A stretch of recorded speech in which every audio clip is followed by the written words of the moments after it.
ఆ మధ్య స్టేడియంలో పవర్ కట్ అయింది అనే ఒక వార్త. దానిపై ఏంటి సార్? ఎందుకు కట్ చేశారు సార్? వాళ్ళకి కరెంటు బిల్లులు కట్ చేయకుండానే కదా టికెట్లు ఇచ్చి అకామిడేట్ చేస్తామని మళ్ళీ ఎందుకు కట్ చేసిపోయారు కరెంట్ ఇక్కడ? ఎన్ని తిట్లు తినాలో అన్ని తిట్లు తిన్నా ఆ రోజునైతే. తిట్టని నోరు లేదు నన్ను ఆ రోజు, నాకు సంబంధం లేకుండా. ఓకే, అసలు అది పవర్ బిల్ పెండింగ్ కాదు, పవర్ కట్ దానికి విషయంలో జరగలేదు.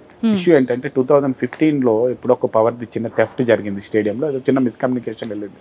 అప్పటి నుంచి ఆ కేసు పెండింగ్ లో ఉంది, స్టే వచ్చింది. ఎవరో ఒకరు ఎక్స్ట్రా ఇంట్రెస్ట్ తో అండ్ ఓవర్ ఎంథూజియాజంతో ఆ రోజు ఆ ఇబ్బంది జరిగింది. ఎట్టి పరిస్థితుల్లో అది జగన్గా నాకు, అంటే హెచ్సిఏ ప్రెసిడెంట్గా నాకు, హెచ్సిఏకి అందరికంటే ఎక్కువ తెలంగాణ గవర్నమెంట్కి చాలా ఇబ్బందికరమైన పరిస్థితి ఫేస్ చేయాల్సి వచ్చింది. ప్లేయర్స్ అందరు గ్రౌండ్లో ఉన్నారు, మ్యాచ్కి అంటే ప్రాక్టీస్ మ్యాచ్ కోసం అందరు వచ్చినారు. ఆ టైంలో పవర్ కట్ అయింది. అంటే పవర్ కట్ అయింది కానీ మేము ఎప్పుడు పవర్ బ్యాకప్ లేకుండా లేదు. ఇన్ కేస్ పవర్ కట్ అయినా 8-9 అవర్స్ మా దగ్గర బ్యాకప్ ఉంటుంది. పవర్ కట్ అయ్యి బ్యాకప్ ఉంది. ఇక్కడ స్టేడియం అసలు డిస్టర్బెన్స్ జరగలేదు. కానీ ఎవరో ఒక ఎక్స్ట్రా ఇంట్రెస్ట్ ఉన్న పర్సన్ మీడియాకి లీక్ చేశారు దాన్ని, పవర్ కట్ అయిన స్టేడియంలో. అందరు ప్రపంచం ఏమైందంటే చీకట్లు, హెచ్సిఏ స్టేడియం, మా ప్లేయర్స్ అందరూ రిటర్న్ వెళ్ళిపోతున్నారు. ఇవన్నీ అసలు జరగనే లేదు. అది మాకు బ్యాకప్ ఉంది 8 అవర్స్, వాళ్ళు 3 అవర్స్ ప్రాక్టీస్ చేసుకొని వెళ్ళిపోయినారు. బట్ ఆ పవర్ కట్లో బాగా బ్లేమ్ అయ్యాం. బీసీసీఐ నుంచి కూడా కొంచెం ప్రాబ్లం అయింది. ఆ తర్వాత మా ప్రాబ్లం అంతా కూడా మేము సీఎం ఆఫీస్కి చెప్పడం జరిగింది. షాన్వాస్ కాసిం గారు అండ్ అజిత్ రెడ్డి గారు, సీఎం ఆఫీస్లో ఉన్న పెద్దలు, ప్లస్ మా ఎండి గారు, జెన్కో ఎండి గారు, చైర్మన్ గారు, వారందరూ కూడా ఇమీడియట్గా రెస్పాండ్ అయ్యి ఇమీడియట్ పవర్ రిస్టోర్ చేశారు. నెక్స్ట్ డే మమ్మల్ని పిలిచారు, మాట్లాడడం, అంబికబుల్గా ఇష్యూ సెటిల్ అయింది. వాళ్ళకి పే చేస్తాను అమౌంట్ పే చేసినాం. అయితే అట్లాంటి ఇష్యూస్ ఏవి రాకుండా ముందు నుంచే చాలా జాగ్రత్తలు చేస్తున్నాం. మీరు అడిగారు 9 మ్యాచెస్లో ఏమైనా జరుగుతాయని. ప్రతి దానికి డబల్ 3 ఎష్యూర్ తీసుకుంటున్నాం అండ్ 3-4 బ్యాకప్స్ కూడా పెట్టుకుంటున్నాం ప్రతి ఇష్యూకి. సో మంచి వ్యూవింగ్ ఎక్స్పీరియన్స్ మన వ్యూవర్స్కి ఇవ్వాలన్నది. లాస్ట్ టైం మాకు 50 lakhs పిచ్ అండ్ గ్రౌండ్కి అవార్డు వచ్చింది. ఈసారి టోటల్ స్టేడియంకి అవార్డు తెచ్చుకోవాలన్నది నా టార్గెట్. ఇండియా మొత్తంలో ది బెస్ట్ స్టేడియం హైదరాబాద్ అని తెలవాలనేది దాని మీదే ప్రయత్నం చేస్తున్నాం. అందుకే స్టేడియంలో రెనోవేషన్ వర్క్ జరుగుతున్నాయి. కార్పొరేట్ బాక్సెస్ రెనోవేట్ చేస్తున్నాం, టాయిలెట్స్ రెనోవేట్ చేస్తున్నాం. ఇంకొక 10 to 15 daysలో మా టార్గెట్ 15th March కల్లా, 23rd మ్యాచ్ మనకు ఫస్ట్ మ్యాచ్ ఉంది, 15th March కల్లా కంప్లీట్ అయ్యి ఈవెన్ పెయింటింగ్ కూడా చేస్తున్నాం స్టేడియం. మ్యాచ్ జరుగుతున్నప్పుడు ఇలా పవర్ కట్ కానీ లేదంటే ఇంకేమైనా ఇష్యూస్ వస్తే నెక్స్ట్ మ్యాచెస్ పైన బీసీసీఐ తీసుకునే స్టెప్స్ ఏం సార్? అంటే క్యాన్సిల్ చేసేస్తుందా లేదంటే ఏమైనా లిస్ట్లో పెట్టే బ్లాక్ చేసే అవకాశం ఉందా? దానికి రీస్టోర్ టైం ఇస్తారండి. ఓకే, మా దగ్గర అంటే ప్రమాదాలు కానీ ఇవన్నీ కానీ చెప్పి జరిగినప్పుడు ఎంత తొందరగా మీరు రీస్టోర్ చేశారన్నది అక్కడ ఇష్యూ ఉంటుంది. లాస్ట్ టైం కటక్లో ఒక అన్ఫార్చునేట్ ఇష్యూ జరిగింది, 20-25 minutes మ్యాచ్ ఆగిపోయింది. సో అది ఖచ్చితంగా ఎఫెక్ట్ పడుతుంది. అంటే నేషనల్ డిజాస్టర్స్కి సంబంధించి మనం ఏం చేయలేము, కానీ ఇలా పవర్ ఇష్యూస్ లేదంటే ఇంకేమైనా ఇష్యూస్ వస్తాయి. అదే చెప్పబోతున్నాను. అంటే మీరు ఎంత తొందరగా రీస్టోర్ చేశారన్న దానికి, మీకు బ్యాకప్ ఎంత ప్లాన్ చేసుకున్నారని. ప్రమాదాలు కానీ ఇవన్నీ కానీ పవర్ ఫెయిలియర్ కానీ మనకు చెప్పి జరగదు, సంథింగ్ ఏదో జరుగుతుంటాయి. మనం ఎంత ప్రికాషన్ తీసుకున్నా ఏదో ఒక ఇష్యూ జరుగుతుంది. దానికోసం మేము బ్యాకప్ 1, బ్యాకప్ 2, బ్యాకప్ 3 3 ప్లాన్స్ పెట్టుకొని ఉంటాం. ఈ 3 ప్లాన్స్లలో మనం మాక్సిమం బై 5 minutesలో రీస్టోర్ చేయగలగాలి. మిస్టేక్ వచ్చినప్పుడు 5 minutesలో రీస్టోర్ జరిగితే అది మిస్టేక్ కిందకి తీసుకోరు. అబౌవ్ 5 minutes అంటే ఖచ్చితంగా అది ర్యాంకింగ్లో మనకి ఇబ్బంది జరుగుతుంది. సార్, ఈ మధ్య కాలంలో మ్యాచెస్ అన్ని స్టేట్స్లో జరగాలని వాళ్ళ స్టేట్స్ చాలా ఉత్సాహంతో ఉంటుంటాయి, కానీ కొన్ని అవకాశాలు వస్తాయి, కొన్ని చోట్ల రావు. సో ఇక్కడ మన ఉప్పల్ స్టేడియానికి సంబంధించి డొమెస్టిక్ మ్యాచెస్ ఎక్కువగా జరుగుతాయి. ఇంటర్నేషనల్ మ్యాచెస్, పెద్ద పెద్ద మ్యాచెస్ కోరుకునే ప్రేక్షకులు చాలా ఎక్కువ. మీరే అన్నారు క్రికెట్ అంటే పీక్స్లో ఉంటుంది మన వాళ్ళకి అని. సో వాళ్ళందరూ ఎప్పుడు కొంచెం నిరుత్సాహంగా ఉంటారు ఆ విషయంలో. ఎప్పుడు ఉండే అవకాశం ఉంటుంది అలాంటి సిచ్యువేషన్ వచ్చే? మీరు గమనిస్తే ఇండియాలో 29 రాష్ట్రాల్లో మంచి స్టేడియంస్ ఇప్పుడు వచ్చాయి. ఇంతకుముందుకు చాలా తక్కువ స్టేడియంస్ ఉండేవి. మ్యాచ్ల అంటే నెంబర్ ఆఫ్ మ్యాచెస్ పెరగలేదు, అంతే ఉన్నాయి. ఇండియాకు ఒక 30 మ్యాచ్లు 20 మ్యాచ్లు వస్తాయి అనుకున్నాం ఇయర్లీ. అన్నే మ్యాచ్లు ఉన్నాయి, కాకపోతే స్టేడియంలు ఇప్పుడు 34 వచ్చాయి కొత్త. ఇప్పుడు అహ్మదాబాద్లో కొత్త స్టేడియం వచ్చింది, లక్నోలో కొత్త స్టేడియం వచ్చింది, మొహాలీ స్టేడియం వచ్చింది, ధర్మశాల వచ్చింది. సో ఇండియా వైజ్గా మ్యాచెస్ అన్నిటిని కూడా వాళ్ళు డిస్ట్రిబ్యూట్ చేస్తారు. దాంట్లో భాగంగా 1-2 మ్యాచ్లు మనకు వస్తాయి. అదృష్టం మనకేంటంటే మన పిచ్ మీద, మన గ్రౌండ్ మీద, మన హైదరాబాద్ క్రేజ్ మీద అందరికి ఒక మంచి పాజిటివ్ ఉంటుంది. బీసీసీఐ 1-2 మ్యాచ్లు మనకి ఎక్కువ ఇవ్వడానికే ప్రయత్నం చేస్తుంది. సో ఆ మధ్యలో కొంచెం డిస్టర్బెన్స్ ఉండింది ఎస్సీలో, కాబట్టి కొన్ని మ్యాచ్లు రాలేదు. బట్ అవన్నీ క్లియర్ అయిపోయాయి. బీసీసీఐ నుంచి మంచి బ్లెస్సింగ్స్ ఉన్నాయి.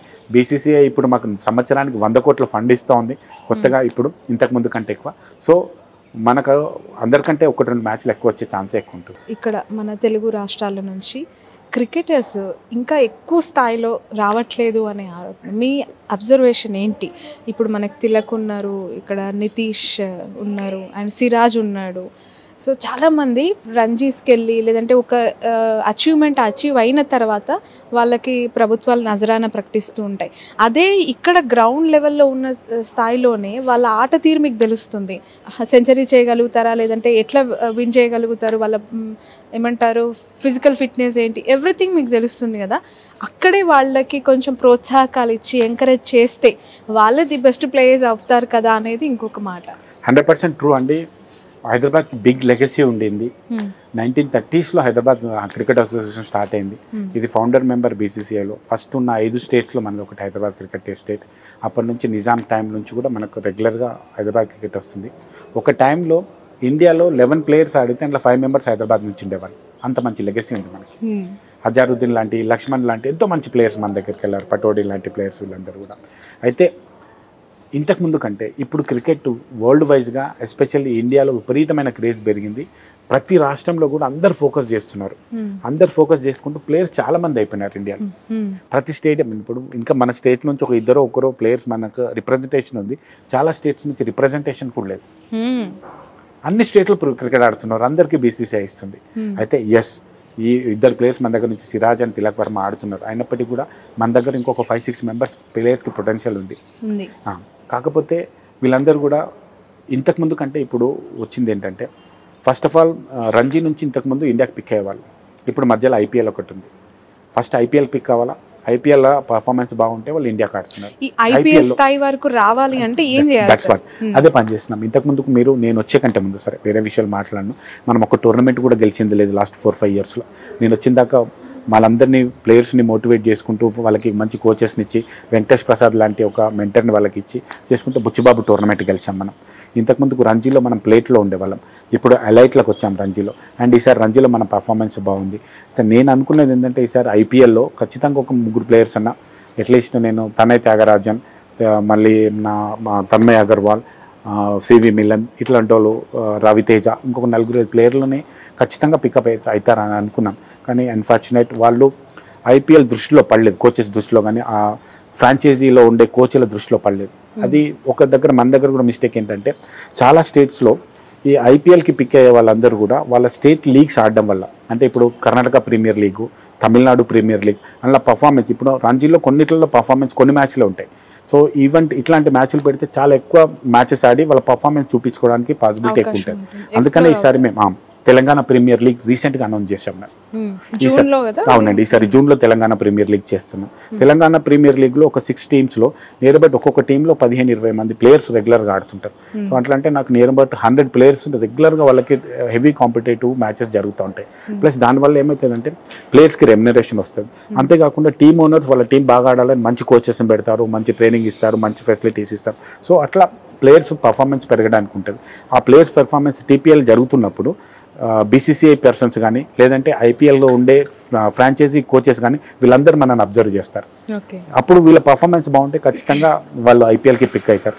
నెక్స్ట్ నా టార్గెట్, ఇప్పుడు మన ఐపీఎల్లో 2 ప్లేయర్సే ఉన్నారు, మినిమం ఒక 5 ప్లేయర్స్ అన్న నెక్స్ట్ ఐపీఎల్లో మన పిల్లలు ఆడాలని ప్రయత్నం చేస్తున్నాను. ఒకవేళ వాళ్ళు ఐపీఎల్ లేకపోతే ఇండియాకి ఈజీగా వెళ్ళిపోతారు. స్పోర్ట్స్ పట్ల ఈ మధ్య ఓన్లీ క్రికెట్ పట్లనే అవగాహన పెరుగుతుంది, ఆసక్తి పెరుగుతుందా, ఇతర స్పోర్ట్స్ పట్ల కూడా పెరుగుతుంది అంటారా? మీ అబ్జర్వేషన్ ఏంటి? Thanks to government of India Khelo India scheme ఒకటి తీసుకొచ్చిందండి. అది క్రికెట్కి సంబంధం లేకుండా, అది Olympic association and government of sports authority of India and Telangana government, అన్ని అసోసియేషన్స్ అన్ని గవర్నమెంట్స్ కూడా స్పోర్ట్స్ మీద ఇంపార్టెన్స్ పెరుగుతున్నాయి. అండ్ అట్లాగే పేరెంట్స్ మైండ్ సెట్ కూడా చాలా పెరిగిందండి. అండ్ స్కూల్స్లో కూడా చాలా మైండ్ సెట్ పెరిగిందండి. స్కూల్స్ కూడా ఇంతకుముందుకు డబ్బా లాంటి స్కూల్స్, అపార్ట్మెంట్ లాంటి స్కూల్స్లో పిల్లల్ని జాయిన్ చేసేవారు. ఇప్పుడు అట్లాంటి స్కూల్స్కి ఎవరిని పంపేయట్లేదు. ఫస్ట్ ఆఫ్ ఆల్ అకాడమిక్స్ ఎంతకంటే ఎక్కువ స్కూల్లో గ్రౌండ్ ఉందా లేదా చెక్ చేస్తున్నారు ఇప్పుడు న్యూ జనరేషన్ పేరెంట్. ఎందుకంటే ఇప్పుడు న్యూ జనరేషన్ పేరెంట్ మాలాంటి ఏజ్లో ఉన్న వాళ్ళందరూ కూడా ఆ ఏరియా నుంచి వచ్చిన వాళ్ళే. వాళ్ళందరూ లైఫ్లో ఏం మిస్ అయ్యారన్నది వాళ్ళకి తెలుస్తుంది. దాంట్లో బేస్ చేసుకునే వాళ్ళు ఇప్పుడు కొత్తగా మంచి అకాడమిక్స్తో పాటు స్పోర్ట్స్లో ఉన్న వాళ్ళకి ఇస్తున్నారు. పేరెంట్స్ అందరూ కూడా ఏం చూస్తున్నారంటే, అకాడమిక్స్ ఎట్లయినా ఉంటుంది, అకాడమిక్స్ పాటు ఖచ్చితంగా స్పోర్ట్స్ ఉండాలి. స్పోర్ట్స్ని పేరెంట్స్ వాళ్ళు ప్రొఫెషనల్ స్పోర్ట్లా కాకుండా ఒక స్పోర్ట్లో వెళ్తే వాళ్ళకి కమర్షియల్ వస్తుంది, హెల్తీగా ఉంటారు, వాళ్ళ మైండ్ పెరుగుతుంది అనే ఉద్దేశంతో చాలామంది స్పోర్ట్స్కి వస్తున్నారు. అండ్ నేను ప్రతి ఒక్క పేరెంట్కి ఒక అకాడమిషియన్గా అండ్ ఒక స్పోర్ట్స్ లవర్గా, ఒక స్పోర్ట్స్ ప్రమోటర్గా ఒక మాట చెప్తున్నాను, మీ పిల్లల్ని ఖచ్చితంగా ఏదో ఒక స్పోర్ట్ పంపించండి. మీరు ట్యూషన్కి ఎట్లా అయితే పంపిస్తారో అకాడమిక్స్కి, అట్లాగే స్పోర్ట్స్ అకాడమిక్స్కి మీ ఇష్టమన్న గేమ్కి మీకు కానీ మీ బాబుకి కానీ నచ్చిన ప్రతి గేమ్లో ఒకదానికి పంపించడానికి ప్రయత్నం చేయండి. హైదరాబాద్లో థౌజండ్స్ ఆఫ్ అకాడమీస్ ఉన్నాయి. ఒక క్రికెట్ కాకుండా చాలా మంచి ఫెన్సింగ్ అకాడమీస్ కానీ, ఫుట్బాల్ అకాడమీస్ కానీ, బాస్కెట్బాల్, టెన్నిస్, గోపీచంద్. మనం హైదరాబాద్ అంటేనే గోపీచంద్, మన షటిల్, బ్యాడ్మింటన్కి అది ఎట్లాంటి గేమ్ నడిపియండి. ఇంకొక మాట కూడా చెప్తాను, ఒక్క స్పోర్టే నేర్పించేది ఏంటంటే ఓటమిని భరించే శక్తి స్పోర్టే ఇస్తుంది. లైఫ్లో మీరు ఎప్పుడైనా జీవితంలో ఫెయిల్ అయినప్పుడు కానీ, లవ్లో ఫెయిల్ అయినప్పుడు కానీ, మ్యారేజ్లో ఫెయిల్ అయినప్పుడు కానీ ఆ శక్తిని ఇచ్చేది స్పోర్టే. ఎందుకంటే స్పోర్ట్లో ప్రతిసారి ఎవరు గెలవరు, ఓడినప్పుడు భరించే శక్తి స్పోర్ట్ ఇస్తుంది. కాబట్టి ఖచ్చితంగా ప్రతి ఒక్కరు స్పోర్ట్ని ఆడాలని నేను కోరుకుంటాను. ప్రతి ఒక్క స్టేడియంకి ఒక్కొక్క స్పెషాలిటీ ఉంటుంది. క్రికెట్ పిచ్చెస్కి మన ఉప్పల్ స్టేడియం స్పెషాలిటీస్ మీ మాటల్లో. ఉప్పల్ స్టేడియం ఎప్పుడైనా పరుగుల పండగ చేస్తుంది. ఇక్కడ స్కోర్ విపరీతమైన స్కోర్స్ ఉంటాయి. లాస్ట్ టైం మీరు చూస్తే 297 రన్స్ వచ్చాయి. ఈసారి మనం 300+ కూడా ఎక్స్పెక్ట్ చేయొచ్చు. మన బ్యాటింగ్, మన పిచ్, మన cricket stadium, Hyderabad cricket stadium ముందు నుంచి కూడా క్రికెట్కి బ్యాటింగ్కి బాగా మంచి పిచ్. ఎంతమంది బ్యాట్స్మెన్ ఉన్నారు అంతమంది పొగుడుతారు మనని, ఎంతమంది బౌలర్స్ ఉన్నారు అంతమంది తిడతారు మనని, వాళ్ళ బౌలింగ్లో 6లు ఎక్కువ పోతుంటాయని. సో మన పిచ్ ఖచ్చితంగా బ్యాటింగ్ పిచ్, ముందు నుంచి కూడా బ్యాటింగ్ పిచ్. నేను చాలామంది ఎక్స్ప్లేయర్స్ని, కపిల్ దేవ్ దగ్గర నుంచి రీసెంట్గా అయిన జహీర్ ఖాన్, టెండూల్కర్ వీళ్ళందరితో మాట్లాడినప్పుడు హైదరాబాద్ మీద ఉన్న వాళ్ళ విపరీతమైన ప్రేమ చూపిస్తారు. వాళ్ళు ఇక్కడ వాళ్ళు చేసిన సెంచరీస్ కానీ వాళ్ళ మెమరీస్ కానీ నాతో పంచుకుంటారు. ప్రతిసారి ప్రతి ఒక్కరు మన హైదరాబాద్ క్రికెట్ గ్రౌండ్ పొగుడుతూనే ఉంటారు. రైట్. క్రికెట్ కూడా కంటామినేట్ అయిపోయింది, బిజినెస్ మోడల్లోకి వచ్చేసింది, ట్రెడిషనల్ క్రికెట్ పోతుంది అనే వాళ్ళకి మీ ఆన్సర్ ఏంటి? క్రికెట్ ఆర్ ఎనీ స్పోర్ట్ అండి కాస్ట్లీ గేమ్ అండి. ఇప్పుడు ఒక పర్సన్ బాల్ కొనుక్కొని కోచింగ్కి వెళ్ళాలంటే మినిమం 15,000 to 20,000 మంత్ ఖర్చు పెడితే కానీ అతను ఆడలేదు. Hobby cricket is different, professional cricket is different. దీంట్లో ఖచ్చితంగా కమర్షియల్ యాంగిల్ ఉంటుంది. ప్లస్ ఇండియాలో అన్నిటికంటే ఎక్కువ క్రికెట్ ఈజ్ కమర్షియల్ అండి. ఐపీఎల్ వచ్చిన తర్వాత ఇంకా ఫుల్ కమర్షియల్ అయింది. ఐపీఎల్ అడుగు పెట్టాలా అట్లా లేదండి. ఇప్పుడు మన సిరాజ్ గారిని చూస్తే, నిన్న వారి ఇంటర్వ్యూ కూడా చూస్తే, పాపం ఆయన ఆటో డ్రైవర్ కొడుకు. అంతేకాకుండా అతను డైలీ ఆడుకోవడానికి టెన్నిస్ బాల్తో క్రికెట్ ఆడి, టెన్నిస్ బాల్తో క్రికెట్ టోర్నమెంట్ జరుగుతాయి. దాంట్లో 1000-2000 ఇస్తారు ఆడిన వాళ్ళకి. అట్లాంటి డబ్బుతో ఆయన ఆడుకుంటూ వచ్చాడు.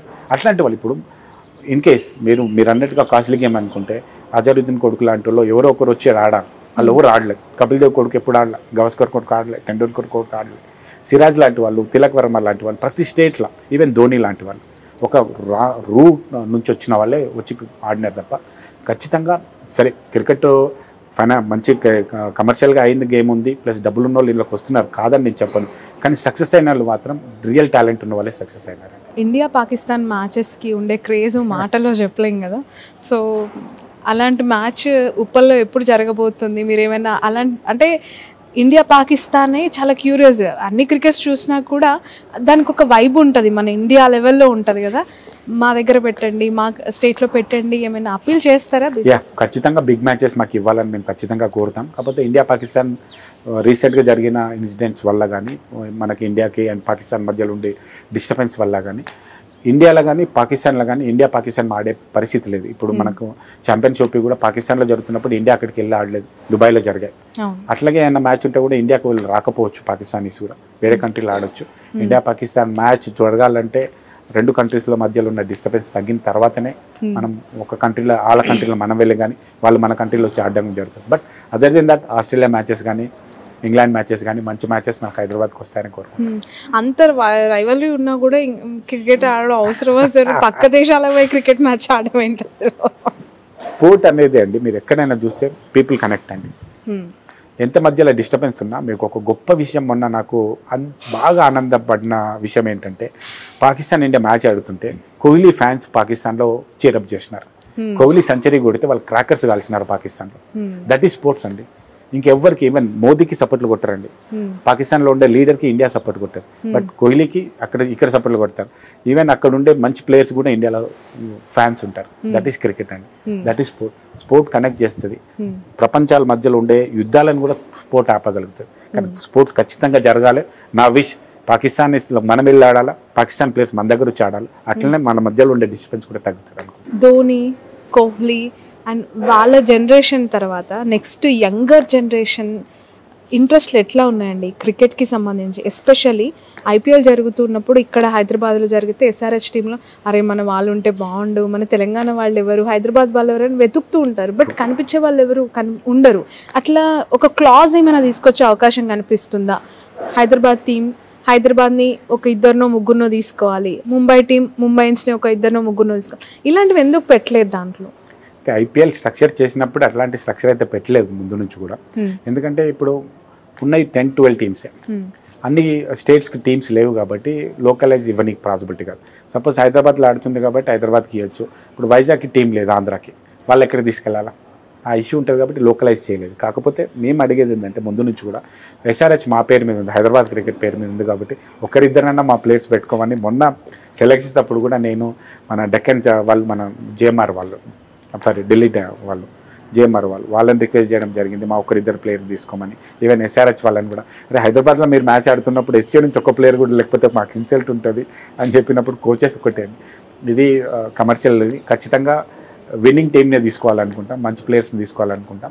ఈసారి లేకపోతే నెక్స్ట్ ఇయర్ అయితే ఖచ్చితంగా అవకాశం ఇస్తామని చెప్పారు. ఇంతకుముందుకు మనకి మిలందన్ మన దగ్గర నుంచి తీసుకున్నారు, ప్లస్ తన్మయ్ అగర్వాల్ కూడా మన దగ్గర ఉండేది. ఇంతకుముందు సిరాజ్ కూడా ఎస్ఆర్హెచ్లో ఉండేవాళ్ళు, ఈసారి తీసుకోలేకపోయారు. నెక్స్ట్ ఇయర్ ఐ విష్ ఒకరిద్దరు ప్లేయర్స్ ఉన్న ఎస్ఆర్హెచ్ తీసుకుంటుందని మీడియా ముఖంగా కావ్య మారాన్ గారిని రిక్వెస్ట్ చేస్తున్నా.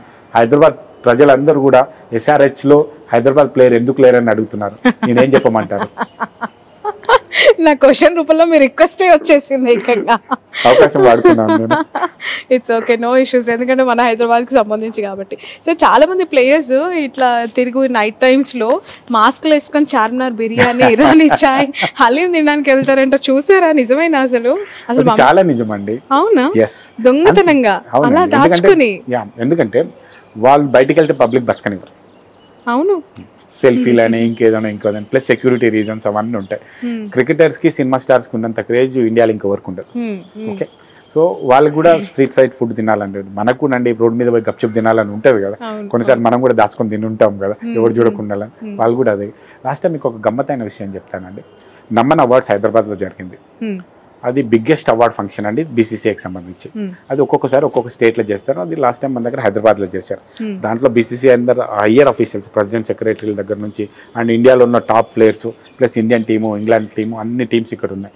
అవార్డు జరుగుతుంది, నేను కూడా అందులో గెస్ట్ కాబట్టి, అంటే బీసీసీ అవార్డు మాకు సంబంధం లేదు, హైదరాబాద్లో పెట్టాను కాబట్టి మేము గెస్ట్లం కాబట్టి మేము వెళ్ళాం. ఆల్ స్టేట్ ప్రెసిడెంట్లను పిలుస్తారు కాబట్టి నేను వెళ్ళాను. అక్కడికి వెళ్ళిన తర్వాత మధ్యలో ఒక పర్సన్, ఎవరో బీసీసీఐ పర్సన్ వచ్చి జయశా సార్ రమ్మంటున్నాడు మిమ్మల్ని అన్నారు. హైదరాబాద్లో హోస్ట్ చేస్తున్నాం, ఏమైనా మిస్టేక్ అయిందేమని భయపడుకుంటే సార్ దగ్గరికి వెళ్ళాను నేను. సార్ అని అడిగాను. అడిగితే జగన్ బండి పెట్టు, గాడి నికల బాహర్ జాయింగ్ అన్నాడు. ఫంక్షన్ అవుతుంది, నేను బండి పెట్టమంటుండే ఏం జరిగిందని. సార్ క్యూ సార్ అన్నాడు. ముझे దోశ ఖానా అన్నాడు. सर चटनीस చాలా బాగుంటుంది సార్, చట్నీస్ మే खाएंगे. नहीं यार चटनी विकनी नहीं खाना है, मुझे रोड साइड गंदा खाना खिलाओ, मुझे रोड साइड खाना. జై షా బీసీసీఐ సెక్రటరీ, అమిత్ షా కొడుకు, హోమ్ మినిస్టర్ కొడుకు రోడ్డు మీద ఎట్లా తీసుకుపోవాలి ఆయన, నా టెన్షన్ నాది. ప్లస్ ఆయనతో పాటు 2-3 ప్లేయర్స్ ఉన్నారు, వేరే స్టేట్ సెక్రటరీస్ ఉన్నారు, 30 మంది ఆయన సెక్యూరిటీ ఉంటారు. వీళ్ళని 40-50 మందిని రోడ్డు మీద ఎట్లా తీసుకుపోవాలి ఆలోచిస్తున్న టైంలో నాకు సడన్గా గుర్తొచ్చింది. మాదాపూర్లో మన అయ్యప్ప సొసైటీలో మన రాజశేఖర రెడ్డి గారి విగ్రహం పక్కన పల్లెటూరు దోశ అని నాకు తెలిసిన ఫ్రెండ్ ఒక దోశ ఉంటుంది. సార్ మనం బోదాం సార్ అని చెప్పేసి ఆయనకి ఏం చెప్పలే, ఒక ప్లేస్ తీసుకెళ్తా సార్, కూర్చొని కొంచెం సెక్యూరిటీ ఉండే ప్లేస్కి తీసుకెళ్తా, రోడ్ మీద తీసుకెళ్ళండి అంటే, సరే అచ్చా దోశకలా అన్నాడు. సరే అని చెప్పిన, వాడికి వస్తున్నా అని చెప్పిన ఫ్రెండ్ కాబట్టి ముందే ఫోన్ వాడు రెడీ చేసి పెట్టిండు, అంత ఖాళీ చేసిండు. 30-40 మంది వెళ్ళి కూర్చున్నాం. దోశకు వాడికి ముందే చెప్తే 4-5 రకాల దోశలు తీసుకొచ్చాడు. 4 దోశలు తిన్నాడు సార్. 4 దోశలు ఎంత ఇష్టంగా తిన్నాడు. అన్నీ కారం దోశ అని, కడప కారం దోశ అని తీసి తినేసి మళ్ళీ బయటకు వెళ్తే, దానితో పాటు మన ఆశీష్ ఎల్ఆర్ గారు ఉండే, ఇప్పుడు మన ముంబైలో వారు మినిస్టర్, ప్లస్ అట్లాగే ఇప్పుడు ట్రెజరర్ ఎవరైతే ఉన్నారో ప్రప్తేజ్ తేజ ఆయన ఉన్నారు, ప్లస్ అప్పట్లో ఆంధ్ర సెక్రటరీగా ఉండే, ఆంధ్ర ప్రెసిడెంట్గా ఉండే రెడ్డి ఆయన ఉండే, వీళ్ళందరూ కూడా ఉండే. వీళ్ళందరూ దోశలు తిన్నాక పోతున్నంతసేపు కార్లు పొగుడుతూనే ఉన్నాడు ఆయన, అంత బాగుంది దోశ. మళ్ళీ మేము హయాత్ హోటల్ ఉండే ప్రోగ్రామ్, హయాత్ దగ్గర రాగానే యార్ తుమ్ రసం కిలావ్ ముజే అన్నాడు. సార్ ఇప్పుడు ఎడికలు తేవాలి సార్, ఇక్కడ దీంట్లో దొరుకుతాను ట్రైన్ అయ్యి, రోడ్ సైడ్ రసం చాయి అన్నాడు. అప్పుడు మళ్ళీ నాకు గుర్తొచ్చింది, సంథింగ్ ఏదో హోటల్ ఉంటుంది అక్కడ, ఇట్లాంటి రసం అవన్నీ కూడా పెడతారు, దాంట్లోంచి ఒక రసం పార్సల్ తీసుకుపోయిస్తే కొంచెం టేస్ట్ చేసి మళ్ళీ రాత్రి తింటా అని పెట్టుకొని మళ్ళీ నైట్ కూడా మిడ్ నైట్ అని టేస్ట్ చేస్తుంటే నేను మళ్ళీ తెల్లారి చెప్పి యార్ తుమ్మారు కిస్మత్ యార్ తుమ్లో హైదరాబాద్లో గిత్త అచ్చా ఖానా మిగతా అని చెప్పి బాగా అప్రిషియేట్ చేసింది. బట్ ఆయన నాన్ వెజ్ తినడు, వెజిటేరియన్ బాగా తింటాడు. ఒక క్రికెటర్తో ఆయన పేరు నేను చెప్పదలుచుకోలేదు, అయిపోయింది కాబట్టి పేరు, అందుకే క్వశ్చన్ అడిగాను నేను. మీడియా ముఖ్యంగా బాగుండదు, ఆఫ్ ద రికార్డ్ చెప్తాను. చాలా మంది ప్లేయర్స్ కొన్ని ఫీచర్స్ చెప్పండి అట్లీస్ట్ చాలా మంది క్రికెటర్స్ కి హైదరాబాద్ రోడ్ సైడ్ ఫుడ్ చాలా ఇష్టం సార్. నిజంగా మాకు ఎప్పుడు క్రికెటర్స్ వచ్చారు హైదరాబాద్ లో స్టే చేస్తున్నారంటే మీడియా వాళ్ళు నైట్ టైమ్స్ ఎక్కి చేస్తారు, మీకు తెలుసు కదా. ఎస్పెషల్లీ వాళ్ళు ఎక్కడ తిరుగుతున్నారు, ఎక్కడికైనా పోతున్నారు, వాళ్ళు రెగ్యులర్ కార్లలో రావట్లేదు, వాళ్ళు ఏదైనా చిన్న కార్ ఒకటి. ఎందుకంటే ఇప్పుడు నా కార్ చాలా మంది గుర్తుపడతారు, నా కార్ నెంబర్ కూడా చాలా మందికి తెలుసు, పెద్ద కార్ ఉంటుంది. సో అట్లాంటి కార్ లేకుండా చిన్న కార్ లేదు, మామూలుగా ఎవరో ఒకరు మామూలు వ్యక్తిలా చేసుకుంటారు, ఉడి వేసుకుంటారు. ఉడి వేసుకొని లోపలికి వెళ్తాం. వెళ్ళిన తర్వాత ఆయన బయటికి దిగరలేండి, కార్లో కూర్చుంటే ఎక్కడ నేను చార్మినార్ దగ్గర తీసుకెళ్ళి ఒక ఇద్దరికి హలీం తినిపించాను. చార్మినార్ దగ్గర పిస్ హౌస్ దగ్గర హలీం తినిపించాను ఇద్దరికి, మిడ్ నైట్ అట్లా వెళ్ళి తీసుకొని. అట్లా చాలా మంది ప్లేయర్స్ వెళ్తూ ఉంటారు. అయితే ఇంకొక విషయం ఏంటంటే చాలా మంది ప్లేయర్స్ కి ఇక్కడ హైదరాబాద్ లో చాలా మంది ఫ్రెండ్స్ ఉన్నారు. మ్యాచ్ అయిపోయిన తర్వాత మ్యాచ్ కు ముందు రోజు వాళ్ళ ఫ్రెండ్స్ కి ఇంటికి వెళ్తుంటారు, డిన్నర్ చేస్తుంటారు, అక్కడికే ఫుడ్ తెప్పించుకుంటారు. కొంతమంది ఏమో ఇట్లా నైట్ లో బయట బిర్యానీ హలీం బాగా ఇష్టపడి తినే ప్లేయర్స్ ఎవరు సార్ మీకు తెలిసి? మన హైదరాబాద్ అల్లా నాన్ స్టాప్ గా కుమ్మే పని పెట్టుకునే వాళ్ళు ఎవరు? ధోనియా. ఓకే, అంటే ఆయనకు ఒక మంచి ఫ్రెండ్ ఉన్నాడు ఇక్కడ, ఆయన పేరు నేను చెప్పను, మంచి పొలిటికల్ ఫ్యామిలీ ఉన్నాడని చెప్తారు, ఫ్రెండ్ పేరు చెప్పారు. వాళ్ళ ఇంట్లో రెగ్యులర్గా వెళ్తాం. ఇప్పుడు ఆయన ఉంటే వాళ్ళ ఇంటికే వెళ్తాం. వాళ్ళ ఇంటికి ఒక మంచి political family, Rayalaseema political family friend ఉన్నాడు, వాళ్ళ ఇంటికి రెగ్యులర్గా వెళ్తాం. వాళ్ళ ఇంట్లో ఫుడ్ తెప్పిస్తూ ఉంటాం. ఆయన కూడా మంచి ఫుడ్ సర్వ్ చేస్తాడు. రాయలసీమ, తెలంగాణ, ఆంధ్ర, హైదరాబాద్ అన్ని ఫుడ్ స్టేజ్ చేస్తుంటాం. వాటిలో ఆల్మోస్ట్ ప్రతి ప్లేయర్ అండి ఎక్కువ కొంచెం ధోని గారితో మాకు ఎక్కువ అనుబంధం ఉంటుంది, వారు ఎక్కువ తింటారు. ఏమి ఇష్టం సార్ ధోని గారు? బిర్యానీ చాలా బాగా తింటారండి. మీకు ధోనిలో ఏమి ఇష్టం ఎక్కువగా? స్టైలిష్ మ్యాన్, ఆయన అంత స్టైలిష్ కానీ ప్లస్ ఆయన చూస్తే ఒక వైబ్స్ అండి, ఆయన పక్కన కూర్చుంటే నాకు వైబ్ వస్తుంది. అంటే నాకు కోహ్లీ గారితో ఎక్కువ అనుబంధం లేదు, ఇంకా ఇప్పుడిప్పుడే మేము వారితో కనెక్ట్ లేదు.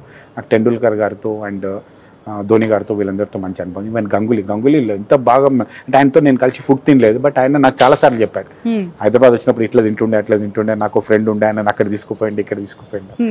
చాలా మంది ఎక్కడైనా మీకు ఈ పలానా రెస్టారెంట్స్ లో బాగుంటాయంట కదా ఇక్కడ అందరు చెప్తారండి సీరియస్ గా. ప్రతి ప్లేయరు మనకు తెలియని రెస్టారెంట్ పేర్లు వాళ్ళు చెప్తారు సీరియస్ గా. గల్లీ చిన్న రెస్టారెంట్లు ఉంటాయి కదా, దాని పేర్లు ఇక్కడ అది బాగా దొరుకుతుంది, ఇది బాగా దొరుకుతుంది అని వాళ్ళు ఎంత అంటే వాళ్ళు వచ్చే కంటే ముందే ఇక్కడికి వచ్చినప్పుడే వాళ్ళు మొత్తం గూగుల్లో సెర్చ్ చేస్తారు. సెర్చ్ చేయడం కంటే వాళ్ళకి ఎవరో తెలిసిన వాళ్ళు ఉంటాడు ఇక్కడ, వాడిని పట్టుకొని వాడితో సెర్చ్ చేస్తారు. అన్ని చేసుకుని మనకంటే బాగా మనకు తెలియని రెస్టారెంట్ పేర్లు వాళ్ళు చెప్తారు, అండ్ మనకు ఆ రెస్టారెంట్లో ఏ ఫుడ్ బాగా దొరుకుతుందో కూడా వాళ్ళు చెప్తారు. అంతేకాకుండా మేము ప్రతిసారి ఏమవుతుందంటే టీం వచ్చినప్పుడు ఒక లైజనింగ్ ఆఫీసర్ని ఇస్తామన్నమాట ఇక్కడ, వాళ్ళకి లోకల్గా అవన్నీ కావాలి. ఆ లైజనింగ్ ఆఫీసర్కి ఈ హోటల్ నుంచి ఫుడ్ తెప్పి అని వాళ్ళు చెప్తారు, అట్లా తెప్పించుకుంటారు. సార్ ఇప్పుడు వాళ్ళు వచ్చినప్పుడు వాళ్ళకి సెక్యూరిటీ ఉంటుంది కదా, వాళ్ళు ఒకవేళ ఈ ప్రెమిసెస్ క్రాస్ చేసి వెళ్ళాలి అంటే వాళ్ళు ఏమైనా పర్మిషన్ తీసుకోవాలి? అది BCCI నామ్స్ ప్రకారంగా పర్మిషన్ ప్రకారంగా వాళ్ళకి పర్మిషన్స్ ఇస్తారు. ఎవరైనా వాళ్ళ పర్సనల్ ఫ్రెండ్ ఇంటికి వాళ్ళ ఇంటికి వెళ్ళడానికి వాళ్ళతో వెళ్ళేటప్పుడు వాళ్ళు సెక్యూరిటీ ఇచ్చి పంపిస్తారు. ఓకే, ఒకవేళ ఇలా వాళ్ళు రోడ్ సైడ్ ఫుడ్ తినాలి వెళ్ళాలని అట్లా చెప్పరు, కానీ ఏదో ఒకటి చెప్పి బహానే చెప్పుకొని ఫ్రెండ్ వాళ్ళ ఇంటికి అట్లాంటివి జరుగుతుంది. ఓపెన్ వెళ్ళి రోడ్ మీద వెళ్ళి తినేసి వస్తామని ఖచ్చితంగా 9 మ్యాచెస్ లో చుట్టూ మాస్క్ వేసుకొని నిలబడే వాళ్ళు ఖచ్చితంగా 100లో ఉంటారు చూడండి. మీకు 2-3 ఫోటోస్ అయితే పంపిస్తాను, మీకు ఆ రోజు అంటే వాళ్ళని చూపించలేదు, ఇంటర్వ్యూలో పెడతారు సార్, మీరు ఇవ్వండి, వాళ్ళే గుర్తుపడతారు. దాని కింద కమెంట్ రూపంలో ఈ పలానా బురకా వేసుకున్న క్రికెటర్ ఇతనే అని వాళ్ళే ఫీల్, ఎందుకంటే అంత పిచ్చి ఫ్యాన్స్ ఉన్నారు మన దగ్గర. అది ఆ క్రికెటర్స్ కి తెలుసో లేదో తెలియదు, కానీ హైదరాబాద్ లో ఉన్న క్రికెట్ లవర్స్ నాకు తెలిసి మన ఇండియాలో ఏ స్టేట్ లో ఉండరు. మాకున్న ప్రాబ్లం అదే అండి, ఆ టికెట్స్ అప్పుడు ఇంత క్రేజ్ తెలుసా. ఈవెన్ BCCI కూడా అది గుర్తించిందా? అందుకని మంచి మ్యాచ్ మనకి ఇవ్వడానికి ప్రయత్నం చేస్తారు. హైదరాబాద్ లో ఇప్పటివరకు ఎలాంటి మ్యాచ్ చేసినా స్టేడియం ఖాళీగా ఎప్పుడు ఉండదండి. సింపుల్ గా మొన్న సెలబ్రిటీ క్రికెట్ లీగ్ అని CCL చేశారండి. ఆ టైం టికెట్ పెట్టి కూడా 25,000 మెంబర్స్ ఇక్కడికి వచ్చారండి. అందులో ఎక్కడ కూడా ఒక పెద్ద క్రికెటర్ లేరు, ఎవరు లేరు. అఖిల్ వాళ్ళు కొంచెం ఆడుతున్నారు, వాళ్ళ మ్యాచ్ కి 25,000 మెంబర్స్ వచ్చారండి స్టేడియం కి. నాకు సిపి గారు రాచకొండ సిపి గారు చెప్తున్నారు మొన్న, వారు పాపం ఎవ్రీ మ్యాచ్ ఉన్నప్పుడు థ్యాంక్స్ టు రాచకొండ సిపి గారు, మీడియా ముఖంగా మీకు ధన్యవాదాలు తెలియజేస్తున్నా. ఏ మ్యాచ్ ఉన్నా మాకంటే ఎక్కువ వారు స్టేడియంలో కూర్చుంటారు. వారు ఫస్ట్ ప్రేక్షకుడు స్టేడియంలోకి వచ్చే నుంచి లాస్ట్ ప్రేక్షకుడు స్టేడియం నుంచి వెళ్ళిపోయేంత వరకు సెక్యూరిటీ వారు పర్సనల్గా దగ్గర అక్కడ కూర్చుంటాడు, కింద అక్కడే కూర్చొని చేరేసుకొని మొత్తం స్టేడియం చూస్తారు. Great man. మన హైదరాబాద్ గురించి మీతో ఏదైనా good memory or good happiness share చేసుకున్న క్రికెటర్ ఎవరైనా? టెండూల్కర్ గారు అండి. మన జిమ్ఖానా ప్లేని చాలా బాగా పొగుడుతారు. టెండూల్కర్ అండ్ గంగూలీ ఇద్దరు కూడా నాకు, అంటే వేరే వాళ్ళతో నాకు ఎక్కడ అనుబంధం అంటే రవిశాస్త్రి గారు కూడా ఈ స్టేడియం కంటే ముందు ఎల్బీ స్టేడియంలో మ్యాచ్లు ఆడేవాళ్ళు. రవిశాస్త్రి గారు, గవాస్కర్ గారు ఎల్బీ స్టేడియం కూడా అంత బాగా పొగుడుతారు. అంతేకాకుండా జిమ్ఖానాలో మనకు చిన్న స్టేడియం, చిన్న గ్రౌండ్ ఉంది. అక్కడ వాళ్ళు రంజీలు అవి ఆడడానికి వచ్చేవాళ్ళు. ఆ ప్లేస్ ఎంత పొగుడుతారు. మేము రంజీ టికెట్ పెట్టాం, మా కెరియర్ ఇక్కడ స్టార్ట్ అయింది, మేము ఈ మ్యాచ్ లో ఎన్ని స్కోర్ కొట్టాం అన్ని చెప్తుంటారు. నిజంగా కూడా వాళ్ళు మెమరీస్ పంచుకుంటారు బాగా. అప్పట్లో ఇంకొకటి కూడా చూశానండి, హైదరాబాద్ క్రికెట్ అసోసియేషన్ ప్రెసిడెంట్ అని నేను కలవగానే వాళ్ళ ఫేస్ లో చేంజ్, ఒక గ్లో కనిపిస్తుంది అండి. సీరియస్ గా వాళ్ళు ఎందుకు అంటే అంత కనెక్ట్ అయినారు హైదరాబాద్ కి. వాళ్ళ ఫేస్ గ్లో అవుతుంది. అంత బాగుంది నాకు. మొన్న నితీష్ సెంచరీ చేసిన తర్వాత రవిశాస్త్రి గారు బాగా ఏడ్చారు కదా, ఎమోషనల్ అయిపోయి. యాక్చువల్గా ఏడుస్తుంది వాళ్ళ ఫాదర్ ఒక వైపు, ఇంకొక బాక్స్ లో రవిశాస్త్రి గారు. ఎందుకంత మీకు ఏమైనా చెప్పారా తర్వాత? నితీష్ ఇన్ఫాక్ట్ అతను ఆంధ్ర క్రికెట్ అసోసియేషన్ నుంచి, వారి నుంచి మాకు పెద్దగా అది లేదు, బట్ అతను హైదరాబాద్లో కూడా కోచింగ్ తీసుకున్నాడు. మరి రవిశాస్త్రికి ఆయన కోచింగ్ అకాడమీలో ఎక్కడో చేసినట్టున్నాడు. ప్లస్ ఆయన ఆట చూసిన తర్వాత రవిశాస్త్రి నిజంగా ఎమోషనల్ అయినాడు. మేబీ ఆయనకి ఆయన పాత రోజులు గుర్తొచ్చినాయేమో, ఆయన ఆడింది, ఆయన కష్టపడిన రోజులు అవన్నీ మనకు గుర్తొచ్చినాయేమో. నితీష్లో ఆయన చూసుకున్నాడేమో మేబీ.